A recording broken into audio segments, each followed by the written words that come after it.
And then comes a third painting. It's called Manhood. The sky is very, very, very dark, very violent. The waters are very, very, very rough. You see something about this third painting, about this stage in life where you didn't see in the first or the second paintings. His knees are bent. In the first painting, you have a kid who is happy. In the second painting, you have a kid who is ambitious and hopeful. In the third painting, you have a man who's broken. His knees are no longer strong enough to support him, they're bent. His back is bent. If you want to know why we pray, you find yourself in an event in life or a stage in life where you lose your reflective abilities, you no longer have answers. You no longer look to other people for answers. They have disappointed you, you have disappointed you, life has disappointed you, God has disappointed you, the Bible has disappointed you, you're on your own, and there is nothing you can do. And the boat is sinking. There are no angels to be found on this boat, You're all alone. And that's the thing you need to know about grief. In grief, you're always, always, always alone. For those of you who have had a parent pass, a sibling, a companion, if you go back in time, if you're able to stretch your memories all the way back to those moments, language fails you, everything fails you. The only thing you can do is either cry or laugh because you've just cried too much, and then tell nasty jokes.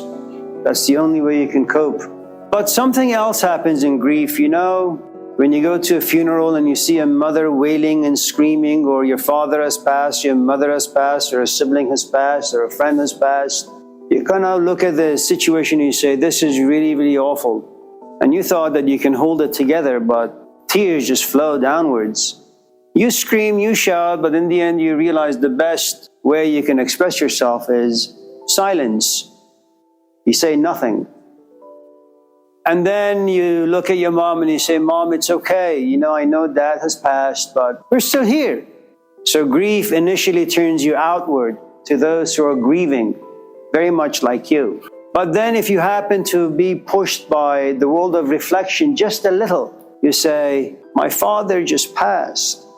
Life spares no one. I too will one day pass. I too will one day get old. I too will one day get sick. If that is the case, what the hell happens to me? Who am I? What am I? What am I to do with the next few days of my life? Grief turns into sorrow. Sorrow forces you to internalize the experience. And once internalized, you begin to reflect. But reflection pushes you into this dark cave of the first painting. You try to look for answers to solutions, none to be found. So you get depressed. And if you don't have a support system, that depression will turn chronic, i.e., it finds a way to get inside your soul. And then wherever you go, whatever you do, your soul touches those things. And you will turn life into death. That's what chronic depression does. It doesn't mean you don't have sunny days. You do, just once every month for a few minutes.